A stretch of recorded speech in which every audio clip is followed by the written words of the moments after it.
ಏಯ್ ಸಾಕ್ ನಿಲ್ಸ್ರು.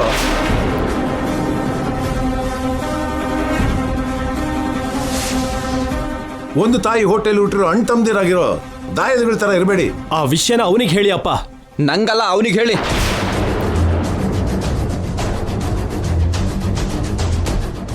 ದೊಡ್ಡವರು ಚಿಕ್ಕವರು ಅಂತ ನೋಡ್ದೆ ಹೇಗ್ ಮಾತಾಡ್ತಾ ಇದಾರೆ ನೋಡಿ. ಈ ಮಧ್ಯೆ ಚಿಕ್ಕಪ್ಪ ನಮ್ಮಪ್ಪಂಗೆ ಯಾಕೋ ತುಂಬಾನೇ ಬೈತಿದ್ದಾರೆ. ಕೃಷ್ಣ ಸರ್ ಮಾತುಗಳು ಕೂಡ ಹಾಗೆ ಇದೆ ಅಲ್ವಾ? ಮತ್ತೆ ಏಯ್, ನಿನ್ಗೇನ ಸಂಬಂಧ? ನೀನ್ ಬಾಯಿ ಮಿಚ್ಚು. ನಾನು ಹೇಳಿದ್ರಲ್ಲಿ ತಪ್ಪಿಲ್ಲ ಅಲ್ವಾ ಶೌರ್ಯ? ಒಳ್ಳೆ ಮಾತನ್ನೇ ಹೇಳ್ದೆ ಅಲ್ವಾ? ಅಯ್ಯೋ, ಒಳ್ಳೆ ಮಾತುಗಳು ತಾಯಿಗೆ ಮಗಳಿಗೆ ಇಡಿಸಲ್ಲ. ಬಾಬಾ ನೀನ್ ಸುಮ್ನಿರು. ನಿಮ್ಗೂ ಕೂಡ ಸಂಬಂಧ ಇರದೇ ಇರೋ ವಿಷಯ ಇದು. ನೀವಿಬ್ರು ಜಗಳ ಮಾಡ್ಕೊಂಡು ನಮ್ಮನ್ನ ಯಾಕೆ ಬೈತಿದ್ದೀರಾ? ನೀನ್ ಸುಮ್ನಿರಪ್ಪ ತಂದೆ. ಇನ್ಯಾರು ಏನು ಮಾತಾಡದೆ ಸೈಲೆಂಟ್ ಆಗಿರಿ.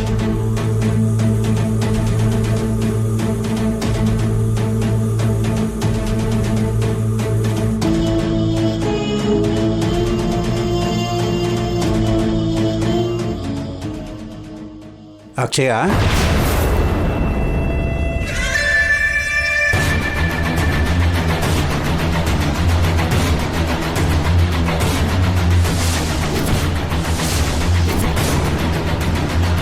ತಾತ,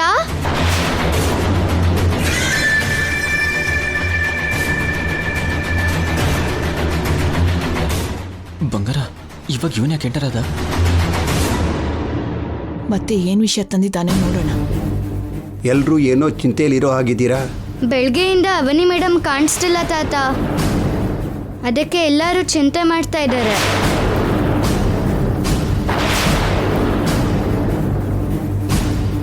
ಯಾವುದೋ ದೇವಸ್ಥಾನಕ್ಕೆ ಹೋಗಿರ್ತಾಳೆ ಅನ್ಕೋತಿದ್ದೀವಿ. ನೀವೇನ್ ಕೆಲ್ಸದ ಮೇಲೆ ಬಂದ್ರಿ?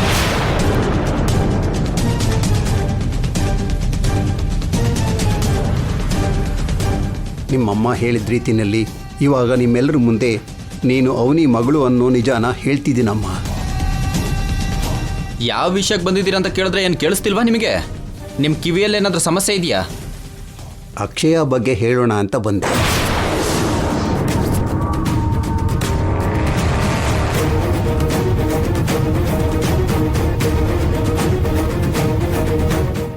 ಇವನ್ ಮುಖ ನೋಡ್ತಿದ್ರೆ ಅಕ್ಷಯ ಅವನಿ ಮಗಳು ಅನ್ನೋದನ್ನ ಹೇಳೋ ಥರ ಇದ್ದಾನೆ. ಕೆಲವು ವಿಷಯಗಳನ್ನು ತುಂಬ ಕಾಲ ಮುಚ್ಚಿಡೋಕ್ಕಾಗಲ್ಲ. ಅದು ಹೊರಗಡೆ ಬರಬೇಕು ಅಂತ ಕಾಲ ನಿರ್ಧರಿಸಿದಾಗ ಹೇಳ್ದೆ ತಪ್ಪಲ್ಲ.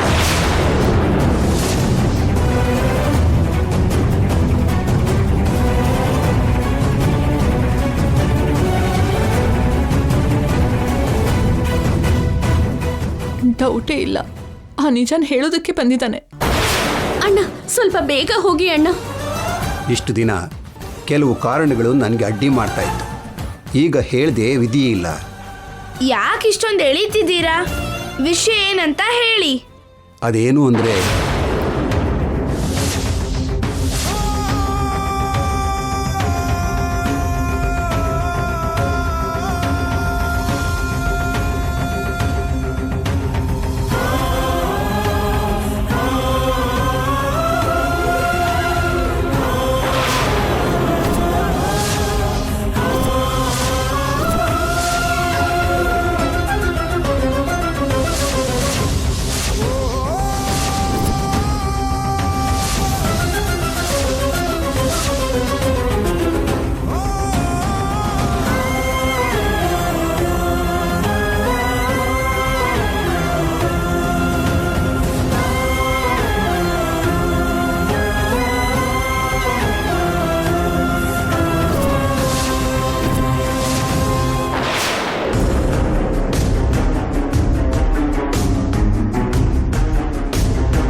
ನಾರಾಯಣರಾವ್ ಅವರು ಮನೆಗೆ ಬಂದಿರ್ತಾರೆ, ನನ್ನ ಬಗ್ಗೆ ಹೇಳ್ಬಿಟ್ಟಿರ್ತಾರೆ. ನಿಜವಾದ ವಿಷಯ ಗೊತ್ತಿಲ್ಲದೆ ಅತ್ತೆ ಮಾವ ಆನಂದ ಪಡ್ತಾ ಇರ್ತಾರೆ, ಭಾವ ಮಾತ್ರ ಭಯ ಪಡ್ತಾ ಇರ್ತಾನೆ.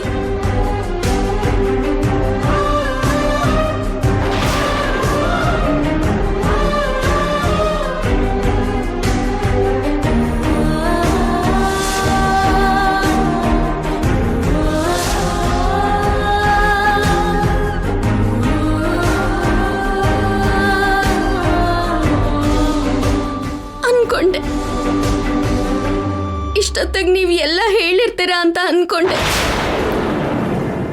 ಇವಾಗ ನನ್ನ ಮಗಳು ನನ್ನ ನೋಡಿದ ತಕ್ಷಣ ಬಾಯಿ ತುಂಬಾ ಅಮ್ಮ ಅಂತ ಕರೀತಾಳೆ. ಆ ಕೂಗಿಗೋಸ್ಕರ ಕೆಲವು ವರ್ಷಗಳಿಂದ ನಾನು ನನ್ನ ಮಗಳು ಕಾಯ್ತಾ ಇದ್ವಿ. ಆದ್ರೆ ಇವಾಗ ನಾನು ಹಾಗೆ ಕರೆಸ್ಕೊಳಕ್ಕಾಗಲ್ಲ. ಯಾಕಂದ್ರೆ ನನ್ನ ಸಾಯಿಸೋದು ಆ ಕೂಗೆ. ನನ್ನ ಮಗಳ ಹತ್ರ, ನನ್ನ ಕುಟುಂಬದವ್ರ ಹತ್ರ, ನನ್ನ ಗಂಡನ ಜೊತೆ ನಾನು ಇರೋದಕ್ಕಾಗೋ ಕೊನೆ ದಿನ ಇದೆ ಅಲ್ವಾ ಪುರೋಹಿತ್ರೆ? ನಾನೇ ಅಮ್ಮ ಅಂತ ನೀವು ಹೇಳ್ಬಿಟ್ರಿ. ಇವಾಗ ನನ್ನ ಮಗಳ ಮುಂದೆ ಹೋಗೋದಕ್ಕೆ ಭಯ ಆಗ್ತಾ ಇದೆ. ಭಯ ಪಟ್ಟೆ, ಅವಸರ ಪಟ್ಟೆ. ನನ್ನ ತಪ್ಪಿಗೆ ನಾನು ಕೆನ್ನೆಗೆ ಹೊಡ್ಕೋತಾ ಇದ್ದೀನಿ. ನಾನು ನಿಮ್ಮನ್ನ ಭೇಟಿ ಮಾಡದೆ ಇರ್ಬೇಕಿತ್ತು, ನಿಮಗ್ ಬಲವಂತ ಮಾಡದೆ ಇರ್ಬೇಕಿತ್ತು. ಅನಾವಶ್ಯಕವಾಗಿ ಹೇಳ್ಬಿಡಿ ಅಂದೆ. ಅಲ್ಲಿಗೂ ನನ್ನ ಭಾವ ಹೇಳ್ತಾನೆ ಇದ್ದ, ಸ್ವಲ್ಪ ದಿನ ಇರೋ ಕಾಲನೇ ನಮಗ್ ನ್ಯಾಯ ಕೊಡ್ಸತ್ತೆ ಅಂತ. ನಾನು ನನ್ನ ಭಾವನ ಮಾತನ್ನು ಕೇಳಲಿಲ್ಲ, ಕೊನೆಗೆ ನಿಮ್ಮ ಮಾತನ್ನು ಕೇಳಲಿಲ್ಲ. ನಾನು ಮೂರ್ಖಳು ಅಷ್ಟೇ ಬಿಡಿ. ನನಗೆಷ್ಟೇ ಪ್ರಾಪ್ತಿ ಇದ್ದಾಗ ನಾನು ಯಾಕೆ ನಿಮ್ಮ ಮಾತನ್ನು ಕೇಳ್ತೀನಿ? ನನಗಿಂತ ಶಾಸ್ತಿ ಆಗ್ಲೇಬೇಕು. ಎಲ್ರನ್ನು ಕೊನೆ ಸಲ ನೋಡ್ತೀನಿ. ನೀವು ಹೋಗಿ.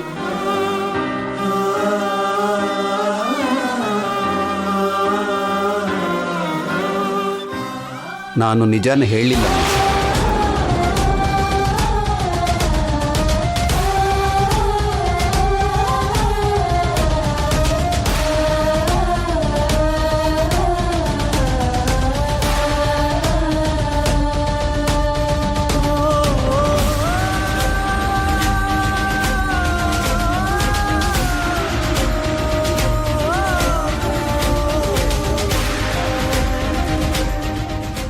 ಹೌದಮ್ಮ, ನಾನು ನಿಜಾನ ಹೇಳಿ.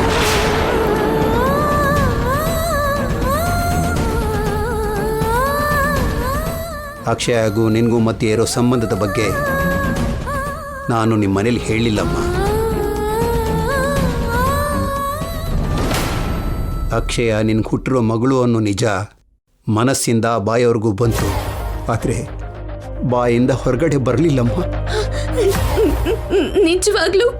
ಹೌದಮ್ಮ, ನಾನು ಬಂದ ಸಮಯದಲ್ಲಿ ನೀನು ಮನೇಲಿರಲಿಲ್ಲ. ಏನೋ ನಡೀತಿದೆ ಅಂತ ನನ್ನ ಮನಸ್ಸಿಗೆ ಅನಿಸ್ತು, ಅದಕ್ಕೆ ಹೇಳಬಾರ್ದು ಅಂದ್ಕೊಂಡೆ. ಇವತ್ತು ಹೇಳಬೇಕು ಅಂದ್ಕೊಂಡಿದ್ದನ್ನ ನಾಳೆ ಆದರೂ ಹೇಳ್ಬೋದಲ್ಲ ಅಂದ್ಕೊಂಡೆ. ಅದಕ್ಕೆ ಅವರ ಹತ್ರ ನಿಜಾನ ಮುಚ್ಚಿಟ್ಟೆ.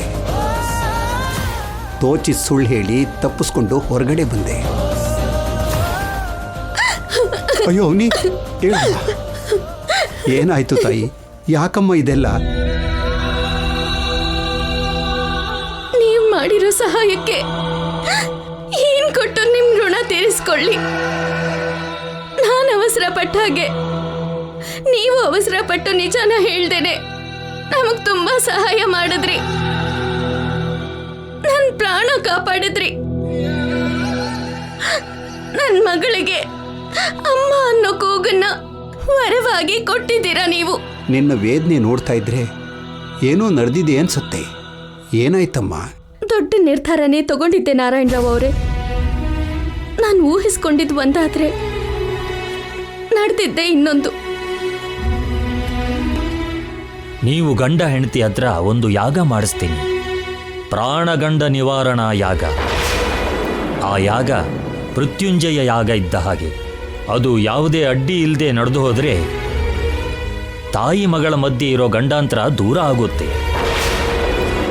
ಸ್ವಾಮೀಜಿಯವರು ಆ ಯಾಗ ಮಾಡಿಸಿದ್ಮೇಲೆ ನಮ್ಮ ಮಧ್ಯ ಇರೋ ಗಂಡಾಂತರ ದೂರ ಆಗತ್ತೆ ಅಂತ ಹೇಳಿದ್ರು.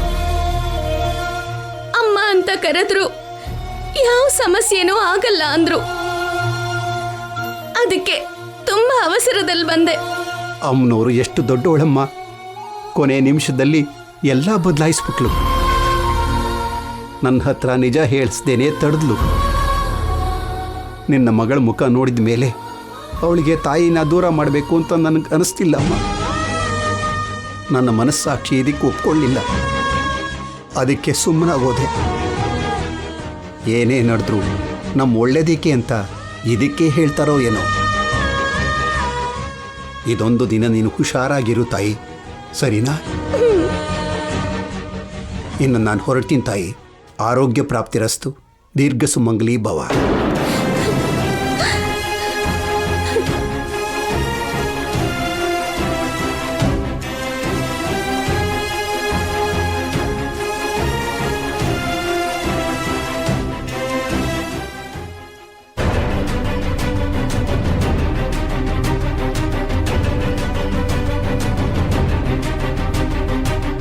ಅಕ್ಷಯನ್ ಬಗ್ಗೆ ಏನೋ ಮಾತಾಡಬೇಕು ಅಂತ ಬಂದ ನಾರಾಯಣರಾವ್ ಅವರು ಸಂಬಂಧನೇ ಇಲ್ಲದೆ ಏನೇನೋ ಮಾತಾಡಿ ಹೋದ್ರು ಅನಿಸ್ತಾ ಇದೆ.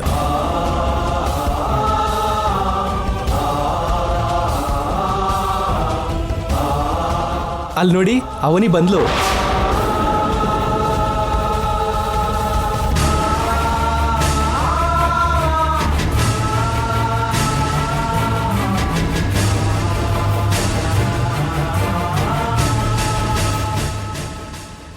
ಅವನಿ, ಎಲ್ಲಿಗೆ ಹೋಗಿದ್ದೆ? ಎಲ್ಲರೂ ನಿನಗೋಸ್ಕರ ಎಷ್ಟು ಭಯಪಟ್ಟಿದ್ವಿ.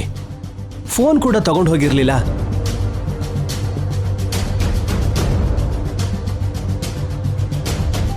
ನಮ್ಗೆ ಯಾರಿಗೂ ಹೇಳಲಿಲ್ಲ ಅಂದ್ರು ಶ್ರೀಕರ್ಗಾದ್ರೂ ಹೇಳ್ತೀಯ ಅಲ್ವಾ ಅವನಿ? ಅವನು ಕೂಡ ಹೇಳ್ದೆ ಎಲ್ಲಿಗೆ ಹೋಗಿದ್ದೆ? ಎಲ್ಲಿಗೆ ಹೋಗಿದ್ದೆ ಅವನಿ? ಯಾಕೆ ಹೀಗಿದ್ಯಾ? ಏನಾಯ್ತಮ್ಮ? ಕೇಳ್ತಿದ್ರು ಉತ್ತರ ಯಾಕಮ್ಮ ಕೊಡ್ತಿಲ್ಲ?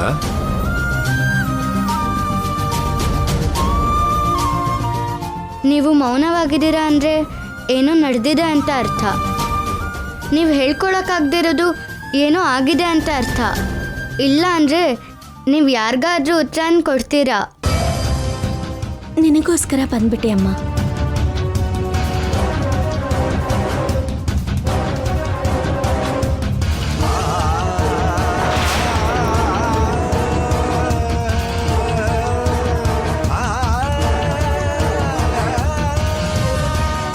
ಮನೇಲಿ ಇಷ್ಟೊಂದು ಜನ ಇರಬೇಕಾದ್ರೆ ಅಕ್ಷಯಾಗೋಸ್ಕರನೇ ಬಂದೆ ಅಂತಿದ್ಯಲ್ಲ. ಮನೆಯಿಂದ ಶಾಶ್ವತವಾಗಿ ಹೊರಟೋಗ್ಬೇಕು ಅಂತ ನಿರ್ಧಾರ ತಗೊಂಡಿದ್ದವರು ಅಭಿಪ್ರಾಯನ ಬದಲಾಯಿಸ್ಕೊಂಡು ವಾಪಸ್ ಬಂದ್ರೆ ಹೇಗ್ ಮಾತಾಡ್ತಾರೋ, ನಿನ್ ಮಾತಿನ ಧಾಟಿ ಕೂಡ ಹಾಗೇ ಇದೆ.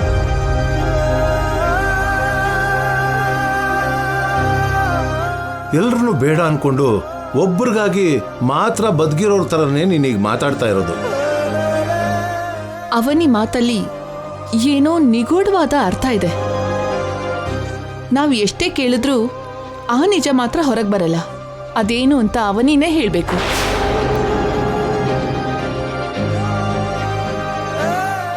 ಯಾವತ್ತೂ ಇಲ್ದೇ ಇರೋ ರೀತಿಲಿ ಕಾಣಿಸ್ತಿದ್ಯಾ? ಏನಾಯ್ತು ಹೇಳಮ್ಮ. ಏನೂ ಇಲ್ಲ, ನಾನು ದೇವಸ್ಥಾನಕ್ಕೆ ಹೋಗಿ ಬಂದೆ ಅಷ್ಟೇ.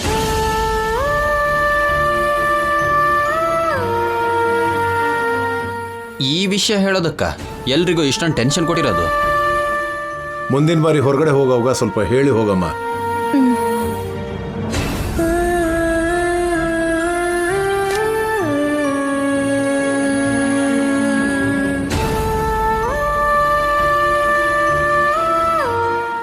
ಅವನಿ ನಮ್ಮ ಹತ್ರ ಯಾವುದೋ ವಿಷಯ ಮುಚ್ಚಿಡ್ತಿದ್ದಾಳೆ ಅನ್ಸುತ್ತೆ.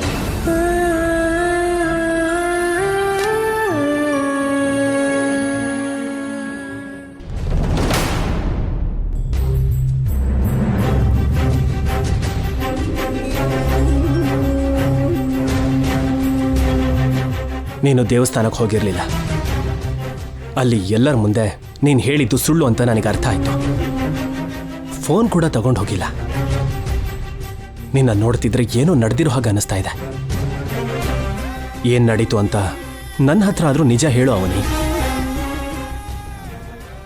ಸಾಯ್ಬೇಕು ಅಂತ ಹೋಗಿದ್ದೆ ಬಾಬಾ.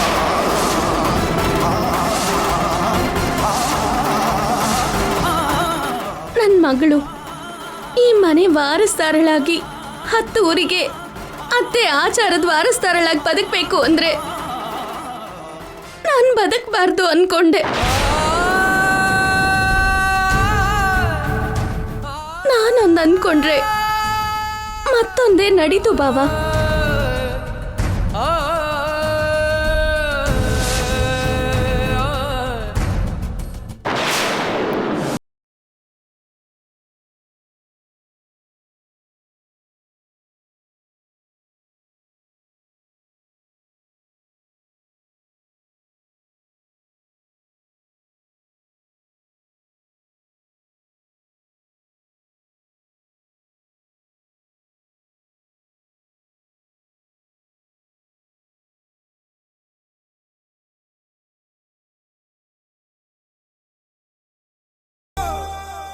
ನಮ್ಮನ್ ಬಿಟ್ಟು ಹೋಗ್ಬಿಡ್ತಿದ್ದೆ ಅಲ್ವಾ? ಅಕ್ಷಯಗೆ ಈ ಮನೆ ವಾರಸ್ದಾರಳಾಗಿ ಗೌರವ ಸಿಗ್ಬೇಕು ಅನ್ನೋದು ನಿನ್ನ ಆಸೆ ಆಗಿದ್ರೆ ನೀನು ಮಗಳು ಇಬ್ರು ಬೇಕು ಅನ್ನೋದು ನನ್ನ ಆಸೆ. ನೀನಿಲ್ದೇನೆ ನಾನು ಹೇಗ್ ಬದುಕ್ತೀನಿ ಅನ್ಕೊಂಡೆ ಅವನಿ?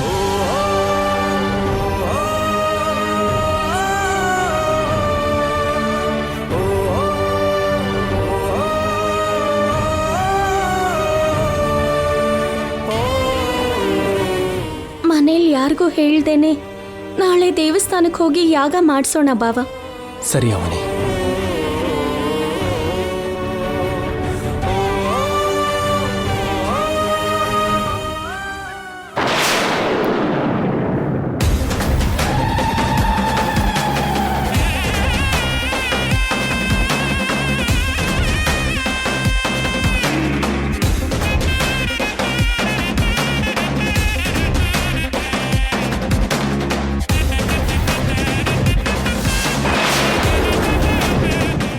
ನನ್ನಂತ ಜಾತಕ ಹೊಂದಿರೋ ಸೊಸೆಗೋಸ್ಕರ ಕೆಲವು ವರ್ಷಗಳು ಕಾದ್ ನೋಡ್ದೆ. ನನ್ನ ಸೊಸೆ ರೂಪದಲ್ಲಿ ಕೂಡ ಅದು ಸಾಧ್ಯ ಆಗ್ಲಿಲ್ಲ. ಅಂತ ಜಾತಕ ಹೊಂದಿರೋ ಮೊಮ್ಮಗಳನ್ನ ಹುಟ್ಟಿಸಿ ದೂರ ಇಟ್ಟು ವರ್ಷಗಳೇ ಕಳೆದು ಹೋಗಿದೆ. ಇನ್ನು ಯಾಕೆ ನಮ್ಮನ್ನು ಪರೀಕ್ಷಿಸ್ತಾ ಇದೆಯಮ್ಮ? ನಮ್ಮ ಮೊಮ್ಮಗಳನ್ನ ಯಾವಾಗ ನೋಡ್ತೀವೋ ಅನ್ನೋ ಆಸೆ ನಮಗಿರಲ್ವಾ? ನಮ್ಮ ಮೊಮ್ಮಗಳನ್ನ ನಮ್ಮೂರಲ್ಲಿ ಯಾವಾಗ ತೋರಿಸ್ತೀನೋ ಅನ್ನೋ ಕೋರಿಕೆ ನನಗಿರೋದಿಲ್ವಾ? ಅದ್ಭುತ ಜಾತಕದವಳಾಗಿರೋ ನನ್ನ ಮೊಮ್ಮಗಳು ಆ ನೆಲದ ಮೇಲೆ ಕಾಲಿಟ್ರೆ ಜನಗಳಲ್ಲೆಲ್ಲ ಹೊಸ ಆಸೆಗಳು ಚಿಗುರುತ್ತೆ. ಭೂಮಿ ತಾಯಿ ಸಂತೋಷ ಪಡ್ತಾಳೆ, ಹೊಲ ಗದ್ದೆಗಳು ಆನಂದ ಪಡುತ್ತೆ, ಮರ ಗಿಡ ನೆಲ ನೀರು ಎಲ್ಲ ಪರವಶವಾಗುತ್ತೆ. ಬೇಗ ಕರುಣಿಸಿ ನಮ್ಮವನಿ ಮಗಳನ್ನ ನಮ್ಮೆಲ್ಲರ ಮುಂದೆ ಕರ್ಕೊಂಡ್ ಬಾ ತಾಯಿ. ಅವನಿ ಮಗಳನ್ನ ನನ್ನ ವಾರಸ್ದಾರಳಾಗಿ ಪ್ರಕಟಿಸ್ತೀನಿ.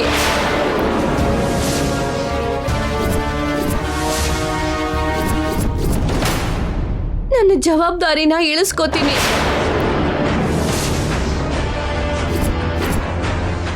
ಅಮ್ಮ, ಸಮಸ್ಯೆಗೆ ಪರಿಹಾರ ತೋರಿಸು.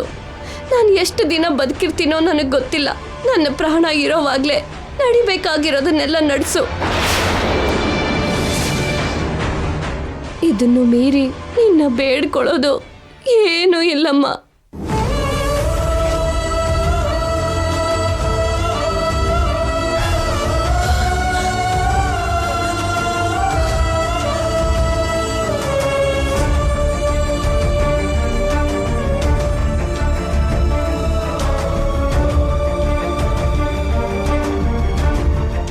ಇದಕ್ಕೆ ಮುಂಚೆ ನೀನೇನೇ ಕೇಳಿದ್ರು ತಕ್ಷಣ ವರ ಕೊಡೋ ಅಮ್ಮನವರು ಮೊಮ್ಮಗಳ ವಿಷಯದಲ್ಲಿ ಮಾತ್ರ ತುಂಬಾ ದಿನಗಳಿಂದ ಪರೀಕ್ಷೆ ಇಡ್ತಾನೇ ಇದ್ದಾಳೆ. ಇಷ್ಟರಲ್ಲೇ ನಮಗೆ ಒಳ್ಳೇದಾಗುತ್ತೆ. ನೀನ್ ಬೇಜಾರು ಮಾಡ್ಕೋಬೇಡ. ಬಾ.